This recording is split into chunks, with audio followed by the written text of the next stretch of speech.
Bismillahirrahmanirrahim. Assalamualaikum warahmatullahi wabarakatuh. Ya, Alhamdulillah insyaallah pada kesempatan kali ini saya akan mempresentasikan mengenai urgensi pembelajaran anti korupsi untuk menumbuhkan kepribadian muslim mukmin pada siswa. Saya Alauddin Ramadan Haq dengan NIM 20200220064. Oke, korupsi merupakan perbuatan seseorang yang menyimpang dengan menyalahgunakan amanah secara ilegal sehingga dapat merugikan banyak orang.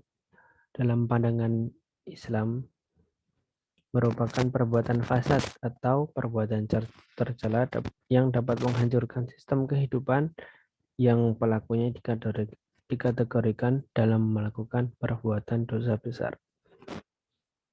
Ya, pengertian korupsi sendiri yakni ada dalam Kamus Besar Bahasa Indonesia, yakni memiliki penafsiran kecurangan, penyelewengan, atau penyalahgunaan jabatan guna kepentingan diri sendiri atau orang lain.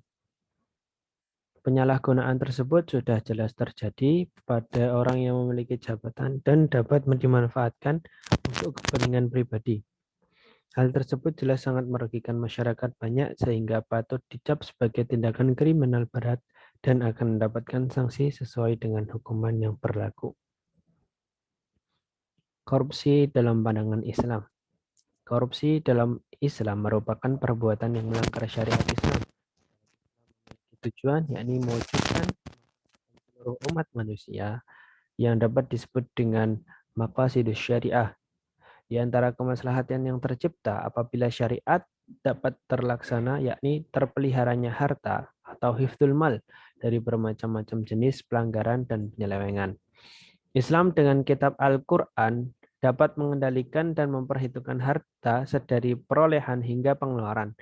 Islam memberikan tuntutan dalam mendapatkan harta dengan cara-cara yang bermoral, serta cocok dengan hukum Islam, yaitu dengan tidak menipu, tidak memakan riba, tidak berkhianat, tidak menggelapkan benda kepunyaan orang lain, tidak mencuri, tidak curang dalam takaran serta timbangan, tidak korupsi, serta lain sebagainya. Pengertian mukmin. Ya, definisi istilah mukmin berasal dari bahasa Arab. Kata mukmin secara etimologi atau bahasa adalah kalimah isim fa'il, berasal dari tasrifan atau morfologi perubahan istilah amana amana yu'minu imanan yang mempunyai arti dalam berarti mempercayai. Dalam literatur yang lebih jauh yaitu menurut Ibnu Manzur mengemukakan bahwasanya pada jauh masa awal sejarah serta peradaban Islam, istilah mukmin adalah isim fa'il dari kata amanah yang berarti membenarkan lawan kata kazaba yang berarti dusta, yaitu orang yang membenarkan ajaran yang dibawa Nabi Muhammad SAW.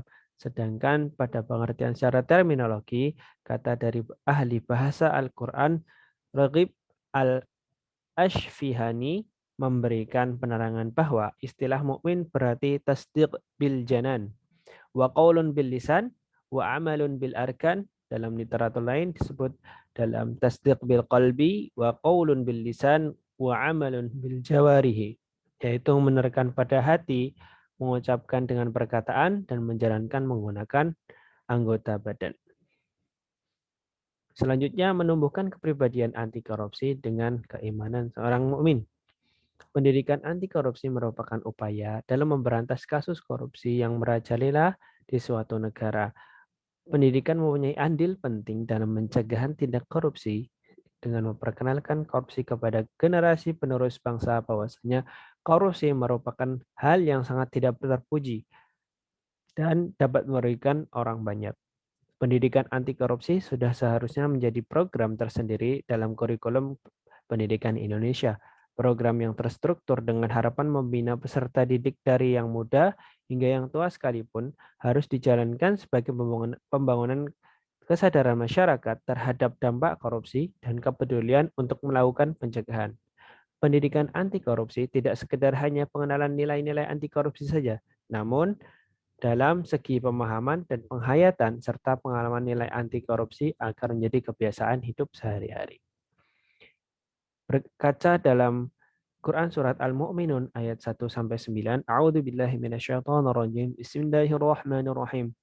قد أفلح المؤمنون الذين هم في صلاتهم خاشعون والذين هم عن اللغو معرضون والذين هم للزكاة فاعلون والذين هم لفروجهم حافظون إلا على أزواجهم أو ما ملكت أيمانهم فإنهم غير ملومين فمن ابتغى وراء ذلك فأولئك هم العادون والذين هم لأماناتهم وعهدهم راعون والذين هم على صلواتهم يحافظون.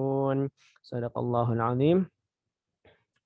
Ya, dalam berkaca surat Al-Mu'minun kita dapat menumbuhkan sifat kepribadian anti korupsi, yakni yang pertama menjaga dan memperbaiki kualitas sholat.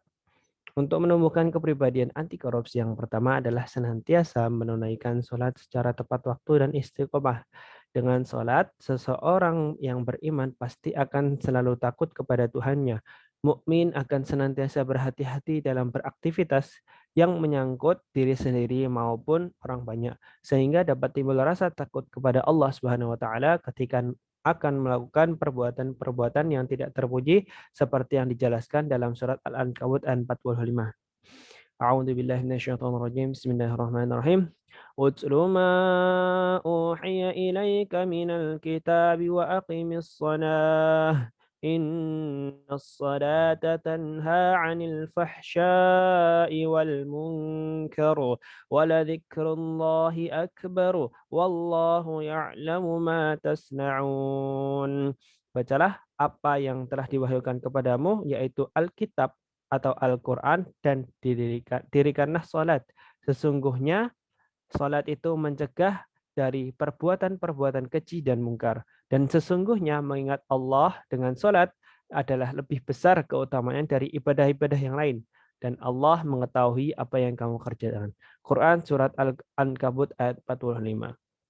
Yang kedua, dengan meninggalkan hal-hal yang sia-sia. Untuk menjadi mukmin yang anti korupsi kedua adalah dengan meninggalkan hal-hal yang tidak menumbuhkan manfaat apapun terhadap diri sendiri maupun orang lain. Bahwasanya Rasulullah Shallallahu Alaihi Wasallam bersabda, "Min husnil Islamil mar'i tarkuhu ma la ya'ni." Di antara tanda kebaikan Islam seseorang adalah meninggalkan perkara-perkara yang tidak bermanfaat baginya. Hadis Hasan diriwayatkan oleh At-Tirmidzi nomor 2318 dan yang lainnya. Dan yang kedua, khairun nas anfa'uhum linnas. Baik-baik manusia adalah yang paling bermanfaat bagi manusia yang lain. Hadis riwayat Ahmad, At-Tabrani, dan At-Taruqutni. Hadis ini dihasankan oleh Albani di dalam Sahihul Jami' nomor 3289. Sudah sangat jelas bahwasanya orang mukmin yang paling baik adalah ketika ia dapat meninggalkan sesuatu yang tak bermanfaat dan melakukan sesuatu yang dapat memberi manfaat kepada orang lain. Yang ketiga, yakni membayar zakat dan bersedekah. Dalam menumbuhkan jiwa anti korupsi, yang ketiga yakni dengan senantiasa membayar zakat dan mempunyai kebiasaan dalam bersedekah. Seorang mukmin tentunya mengerti bahwasanya harta hanyalah titipan dari Allah Subhanahu wa taala yang seharusnya tidak didapatkan dari hal-hal yang tercela seperti korupsi dan digunakan untuk jalan maksiat. Zakat dan bersedekah adalah upaya seorang mukmin dalam membersihkan harta-harta untuk yang tidak bermanfaat. Selain itu, dengan berzakat, Allah Subhanahu wa taala akan membukakan pintu rezeki sesuai dalam hadis Rasulullah SAW. Beliau bersabda, harta tidak akan berkurang karena bersedekah. Hadis riwayat Muslim nomor 2588. Selain membersihkan harta, zakat dan bersedekah juga dapat membersihkan akhlak, membersihkan kebiasaan-kebiasaan buruk yang dilakukan di masa lalu, dan melatih untuk selalu berbuat kebaikan dan bermanfaat bagi orang lain. Yang keempat, yakni menjaga kemaluan. Kemaluan dalam arti verbal atau kata kerja dapat diartikan sebagai menjaga kehormatan, menjaga tindakan dari hal-hal yang dapat menurunkan harga diri seorang mukmin. Seorang mukmin yang taat tentunya akan merasa malu apabila melakukan hal-hal yang tercela seperti tindakan korupsi yang dapat merugikan orang banyak. Tentunya seorang mukmin merasa malu karena dipandang rendah dan dilecehkan akan perbuatan yang dilakukannya tersebut. Maka dari itu, Thabit bin Ubaid pernah melihat dan bangga dengan orang mukmin yang berwibawa. Ma ra'aitu ahadan ajalla idza jalasa ma'al qaum wala afkaha fi baitih min Zaid bin Thabit an Thabit bin Abdi rahmatullahi qala.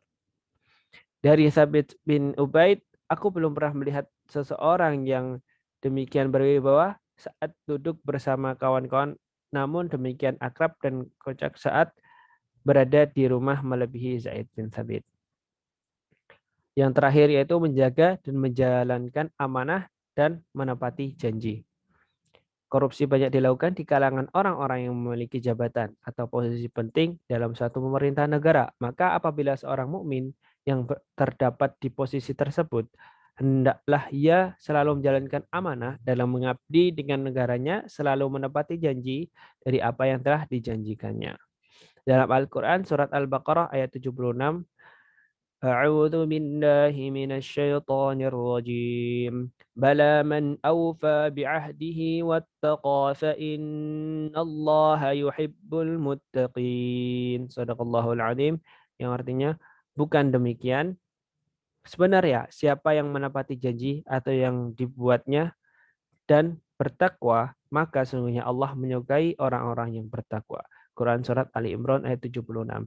Yang dijelaskan dalam kitab Ibnu Katsir bahwasanya menunaikan janji termasuk dalam orang-orang yang bertakwa dan Allah sangat menyukai orang-orang yang bertakwa. Ya, kesimpulan dari semua tersebut yakni dari semua hal tersebut pentingnya pembelajaran anti korupsi kepada peserta didik sejak dini sebagai upaya dalam mencegah tindakan korupsi dengan menumbuhkan jiwa-jiwa mukmin yang bertakwa kepada Allah Subhanahu wa taala. Takut kepadanya dengan selalu meninggalkan hal-hal yang dapat merugikan diri sendiri maupun orang banyak. Sebab siswa pada usia yang masih muda akan mudah terpengaruh dalam suatu hal. Apabila telah ditanamkan jiwa-jiwa anti korupsi yang beriman kepada Allah Subhanahu wa taala, maka akan selalu diamalkan dalam kehidupan bermasyarakat ketika sudah beranjak dewasa. Ya, mungkin hanya itu yang bisa saya sampaikan. Apabila banyak kesalahan itu datangnya dari saya sendiri dan mohon maaf, dan apabila ada kelebihan itu semua datang dari Allah Subhanahu wa taala. Terima kasih. Bila taufiq walhidayah. Wassalamualaikum warahmatullahi wabarakatuh.